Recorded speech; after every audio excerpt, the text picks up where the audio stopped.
संगीता's किचनमध्ये तुमचं मनापासून स्वागत। आता तुम्ही म्हणाल हे कोणतं किचन आहे? आता नवीनच किचन, स्टुडिओमधलं वेगळं आणि घरचं वेगळं आहे। पण मी मागच्या महिन्यामध्ये एक व्हिडिओ केला होता, त्यामध्ये मी सांगितलं होतं की आपलं घरचं किचन मी रेनोव्हेशनसाठी काढलंय। काही कारणामुळे मला ते रेनोव्हेट करावं लागलं आणि आपलं किचन आता फायनली तयार झालंय। बऱ्याच कमेंट्स येत होत्या की आम्हाला तुमचं किचन बघायचंय। तर किचन तयार झालंय, सामान लावलंय, मी वापरायला सुरुवात केली, पण अजून प्रॉपरली ऑर्गनाइज झालेलं नाहीये। बऱ्याच गोष्टी मला ऑर्गनाइज करायच्यात, पण आता शूट्समुळे मला जमलं नाही। शांत निवांत वेळ काढून करणार आहे, त्यावेळी मी डिटेल किचन टूर तुमच्यासोबत शेअर करेन। आता फक्त मी तुम्हाला हे वरवर असं दाखवतेय। तर बऱ्याच दिवस झाला मी याला वापरतोय। गोडाधोडाचे पदार्थ तर बरेच झालेत, पण आज या किचनमध्ये मी तुमच्यासोबत पिठलं भाकरीची रेसिपी शेअर करणार आहे। आणि इथं मी बऱ्याच वस्तू घेतल्यात, त्यासुद्धा मी परत सांगेन। पण तुम्हाला माहिती आहे की माझा फेवरेट ब्रँड बोरोसिल, मी याआधी सुद्धा बरेच व्हिडिओ केले होते। मग त्यांचे कुकवेअर्स आहेत, स्टेनलेस स्टील ट्रायप्लायचे, त्यानंतर फ्रीज कंटेनर्स आहेत, जार्स आहेत, खूप सुंदर आहेत आणि माझा फेवरेट ब्रँड आहे। तर या किचनमध्ये सुद्धा मी बोरोसिलचीच शेगडी घेतलेली आहे की जी मला रोजच्या कुकिंगसाठी सुद्धा उपयोगी येणार आणि मला शूटच्या पर्पजसाठी सुद्धा उपयोगी येणार आहे। तर ती आधी तुम्हाला दाखवते की ती कशी आहे।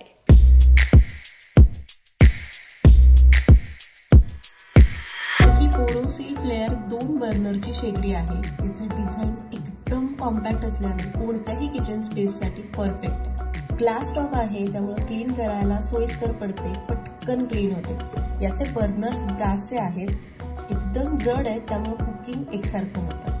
तर इथं ही शेगडी मी 2 बर्नरची घेतली आहे, कारण माझ्या सोयीसाठी म्हणजे शूट आणि रोजचा स्वयंपाक यासाठी मला 2 बर्नर शेगडी सोयीस्कर पडते।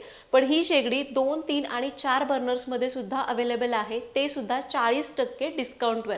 आणि अजून एक चांगली गोष्ट म्हणजे जर तुम्ही खाली दिलेला कोड वापरला किंवा डिस्क्रिप्शन बॉक्समध्ये जो कोड दिलाय तो वापरून जर ही खरेदी केली, तर माझा कोड वापरणाऱ्या पहिल्या 100 खरेदीदारांना अजून 5% म्हणजे एकूण 45% डिस्काउंट मिळणार आहे। आता आपण मस्त झणझणीत पिठलं भाकरी करून घेऊ। तर कढईमध्ये 2 चमचे तेल घेतलंय।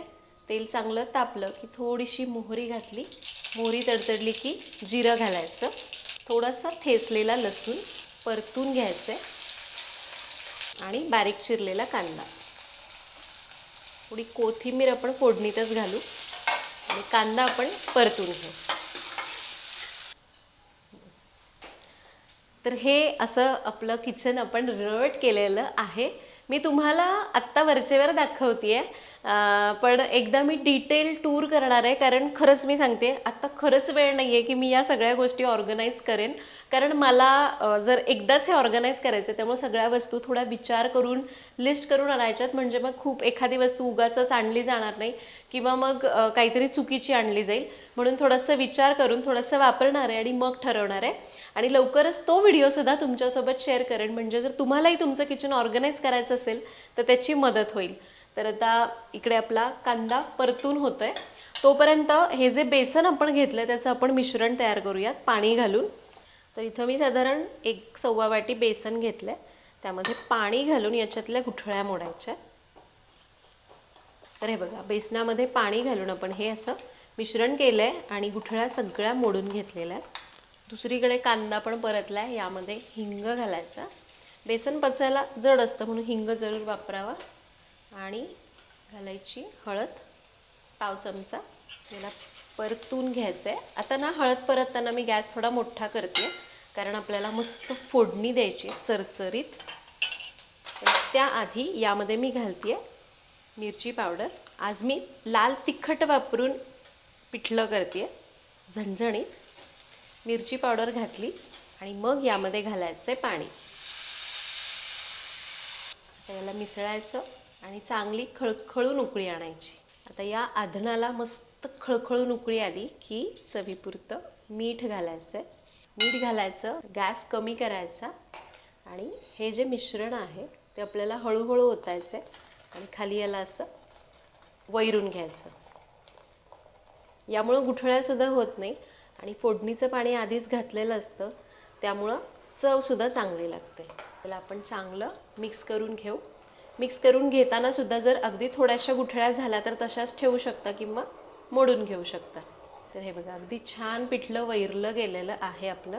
एक 2 मिनटं याला चांगलं अजून फेटून घेऊया. तर हे बघा याला मी मस्त 2 मिनिट चांगलं मिक्स करून घेतलंय. गुठळ्या मोडल्या गेलेल्या आहेत आणि याच्यावर झाकून याला मंद आचेवर मस्त एक 4 ते 5 मिनिटं वाफ काढायची. किचन टूरचा व्हिडिओ लवकरच येईल. लवकर म्हणजे साधारण 1-1.5 महिन्यानंतर, कारण आत्ता माहीत नाही की हे ऑर्गनाईज करायला मला किती वेळ लागणार आहे. त्यामुळं नक्की वाट बघा आपला किचन टूरचा. मी पण खूप एक्सायटेड आहे कधी एकदा शेअर करण्याचं झालं आहे तुमच्यासोबत, कारण मला सुद्धा एक्साइटमेंट आहे की हे किचन मी कसं ऑर्गनाईज करणार आहे. तर आपलं पिठलं शिजलं असेल, मस्त दणदणीत वाफ बसलेली आहे आणि हे बघा पिठलं छान शिजलेलं आहे. पिठलं शिजलं ओळखायचं कसं, याच्यावर अशी शाईन आली, छान अशी थोडी साय धरली की समजायचं पिठलं शिजलं. पुन्हा एकदा तळापासून ढवळून घ्यायचं.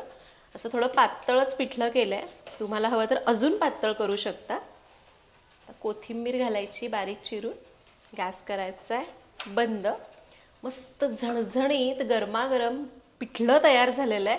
ज्वारीच्या भाकरीसोबत सर्व करूया.